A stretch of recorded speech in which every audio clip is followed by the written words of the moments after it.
Welcome to the fight of your life. Are you willing to die to shine? Nobody is taking us down. We are here for the crown of sound.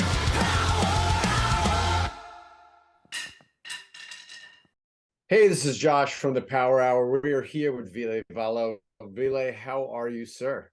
I'm doing wonderfully at this particular moment in time. Thank you for asking. What about yourself? Doing wonderful. Thank you so much for joining us all the way from Finland, live on the air. It's such an honor.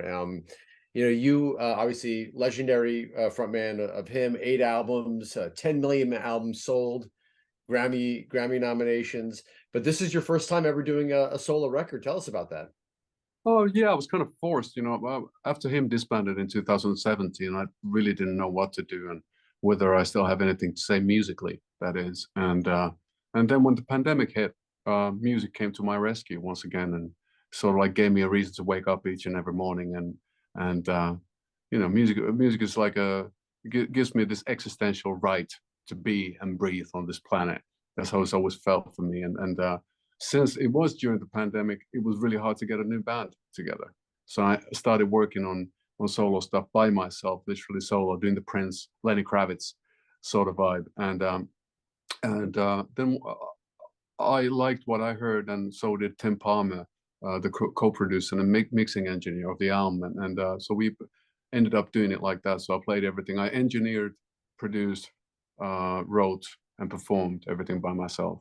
And it was just I thought that it's just a hilariously insane task and challenge to put yourself up to. So I thought that I wanted to give it a go, and especially doing something that is different from my past. I thought that that's an important thing to do. Keep yourself on your toes, and that's how it all happened, bit by bit, song by song, and then about a year ago, I had most of the album done, and they felt like we're ready to go.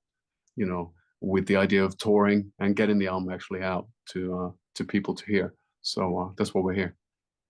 I love, I read a great quote from you about this new album saying that it's a mix between the Mamas and Papas, Metallica, wearing, going to a Halloween party at Studio 54. And I was like, that is, you've caught my interest.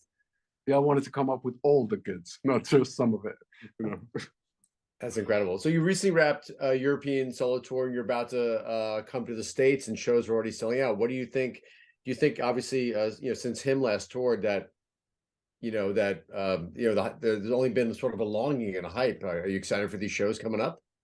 Super excited. I've been quite positively overwhelmed by the response on the European leg of tour. It was because you can never take this for granted, and you can never really expect in advance or how it's going to be, and it was amazing. There was a lot of younger people who never had the chance to see HIM live back in the day, and a lot of people in my tender age or even a bit further, it was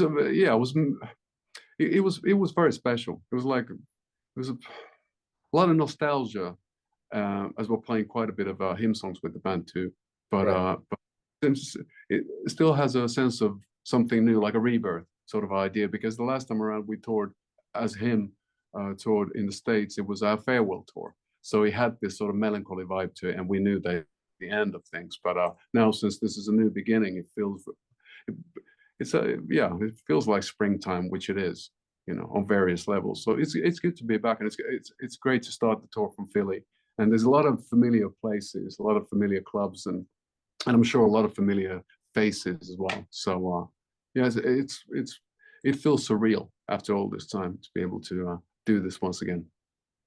I know, there's probably artists like Typo Negative that were a big influence on you. I feel there is almost a renaissance now for them and for yourselves, as far as this sexy gloom goth kind of music almost having a rebirth, and what's it like now, coming back and now seeing probably the younger bands that might have come up listening to him now making their own music? Do you see like your fingerprints over some of those artists?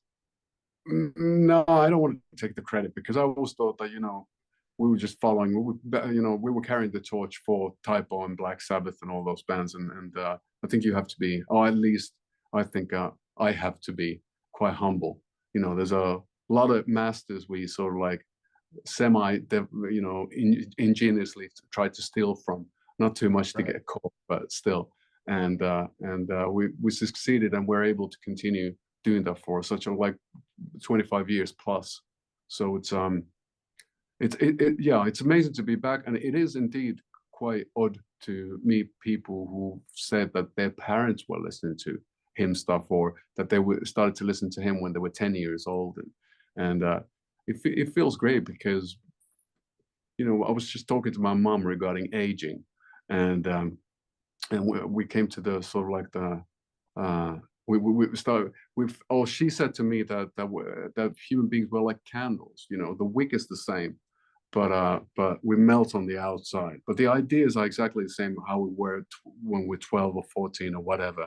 Vocabulary is bit changed along the way, I think, but and hopefully it is. But the by that I mean that the sort of like getting into music and being a fanboy of sorts, that's never changed. I'm still a big fan of music, and I'm super excited to be on tour and to be able to be part of all this rock and roll realm, or whatever you want to call it. It's quite an amazing deal, and to be able to do it for such a long time is amazing. Well, you also haven't aged either, so at the same time. So you A are picture don't pray. Yeah, you should see my portrait on the yeah, attic. you keep it in the attic upstairs. No, I like as I had the pleasure of working at Revolver magazine, Yeah. back in the day, and got to be the art director there, and right at the height of him, and how many photo shoots and the Golden God Awards and all this great stuff we got to do together. Was so excited to see you back and touring again. Obviously one of the great most iconic parts of your original band, of course, solo work, and right behind you right now is the Heartagram, and this is an incredible, design that, you came up with, I believe in your early 20s. Can you tell us about the original concept and, what that symbolizes for you? Well, I think it was when we're trying to find out our identity as a band, and myself as a songwriter, because I always dug Roy Orbison as much as I dug Black Sabbath. Right. So I love music to have this tenderness and this sense of the romantic, as well as the doom and the gloom and the sort of more heavy aspect. And I always loved symbols. I always loved that. I loved a lot of the metal bands and their symbols and their logos. And of course, I was wishing and hoping for it to be able to create something as memorable. And then since we called him, it felt hard to make it really stand out. Especially there used to be a gay porn magazine in the '70s called Him. So that always sort of like I lost my concentration whenever I started working on the logo. So I thought that symbol would travel way better also because it doesn't need any verbal communication.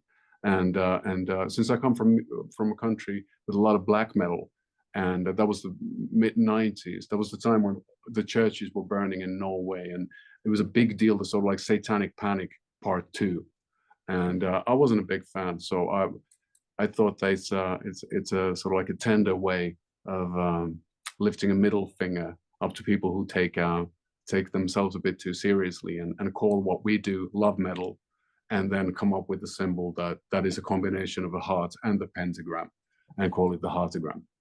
To me, it just made complete sense. And to me, it's been my sort of like my mandala since that time. It's my focal point, and it's traveled incredibly well. It's traveled through, when we meet like Kat Von D, she tattooed it on her body, and that was at that time when Bam Margera Yep. was doing his show, and a bit before he was doing Jackass stuff, and he fell in love with our band, and we directed a couple of videos for it, and through all that stuff, the symbol started to live a life of its own. It's traveled even better than the music, so in that sense, I do consider that to be my greatest achievement, the symbol, and I'm happy for it.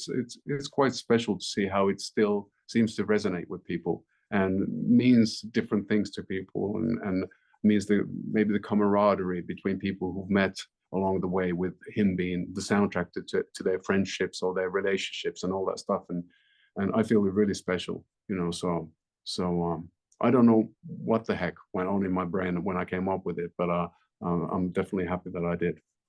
How many people do you think walking this planet right now have a heartagram tattoo? Oh man, I'm sure you've seen so many in your time, right? I've seen all sorts of versions and these ornamental things, and I've seen probably thousands already. And but it's once again, it feels surreal. It's like the thing I mentioned about coming back and playing music, and you Right. know, flying over to the great US of A, you know, being able to tour there in the, you know, in the world and land of my sort of a lot of my heroes. It's the same as touring the UK for the first time, you know, going to Birmingham where Black Sabbath from. Same as, you know, playing Whiskey for the first time, or Roxy. Right. And now come back and playing Irving in New York City, and the Belasco in LA, for example. That, you know, it's so much tradition, so much mythology, and to be able to be part of that is beyond my wildest dreams. And to be able to still be part of that, at least I'm trying, you know. Right. I'm a Absolutely. last No, I think, you know, and I think the logo, you look at some artists like, you know, like the Misfits or you know, Joy Division, and these logos have even transcended, like you said, like it became a pop culture thing beyond beyond even the band. I think there's those folks that could you know, get down with that meaning even beyond the music, which is incredible, right? They said you've Yeah, created something that's really stood the test yeah, of time. indeed. The only thing I'm missing is H&M. You know, that's what's going to set me apart. So, you know, when I get there, along with Once you get the Ramon, H&M deal, then you know, yeah. yeah, that's what I'm saying. Yeah. So finally, I read this really cool stat about you, that obviously you know, you have this incredible vocal range, but there was this great study recently that says you have the 8th highest vocal range in music history. They did Oh, they did a scientific study, and they put all these singers against each other, and you are number 8 of all time. And I think that's pretty insane. What is that? What's it like being born with such a gift? oh man, that's such a weird thing to hear. Never heard about that before. Well, I think it all means that I'm very indecisive when it comes to being a singer. I'm not sure whether I should be a crooner or You can whether I also should. answer in all 8 ranges to prove, you know, you could. No, I'm just kidding. Come on now, you know. But it's, yeah, I'm not sure whether I wanted to be a part of the Bee Gees or wanted to be, you know, sort of Bing Crosby, Right. the Finnish version. So yeah, it's a like, yeah, I guess it was musical indecisiveness, and the fact that you know, the voice is all we have, and you want to be heard when you're in a rock band, and you do everything you can to take the attention away from the guitar player who's trying his best to take the attention away from me while doing his Right. solo. It's a forever an ego competition, isn't it? That's so great. Well, you know, Ville, congratulations on Neon Noir and all the new album, the tour. We're so excited to see you here in the States soon. And thank you so much for taking the time and joining us today on the Power Hour. Thank you so very much. See you soon, Tor. Alrighty.